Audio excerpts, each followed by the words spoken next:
Good morning, lovelies. This morning I was going to be interviewing the lovely Caroline Powers, a health strategist who specialises in emotional eating and helping women take back their control over food.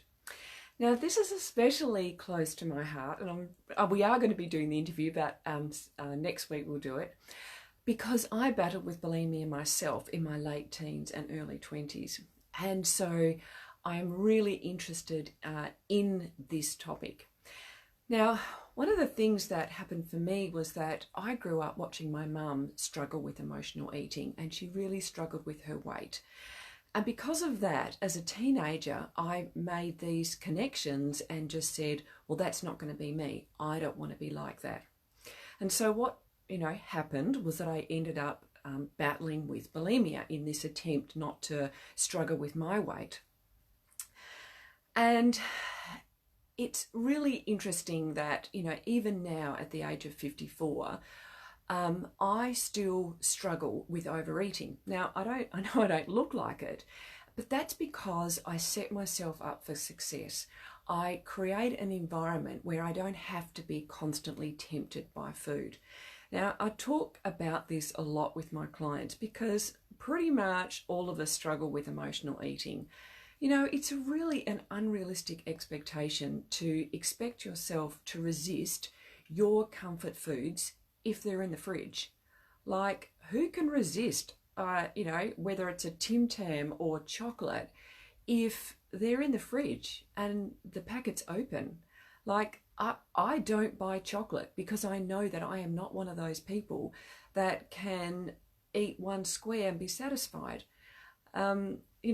Ask my colleagues at work, like every lunchtime, if there's chocolate in the fridge, I'll go and have some.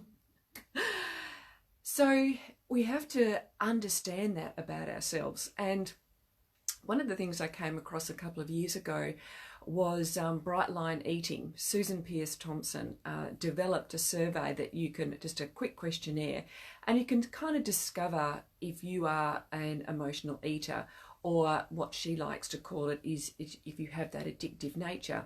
I definitely have that addictive nature. I got 10 out of 10. And so understanding that about yourself is really important, because then you don't have unrealistic expectations about yourself, and you can create an environment where you don't have to be tempted so much. Now, I know this is difficult if you are living with people who aren't tempted and they want to have the food in the house. And people come up with all sorts of different strategies. Sometimes people have asked their partner or their family to have a second mini fridge out in the shed with those kinds of tempting foods so that they are not tempted.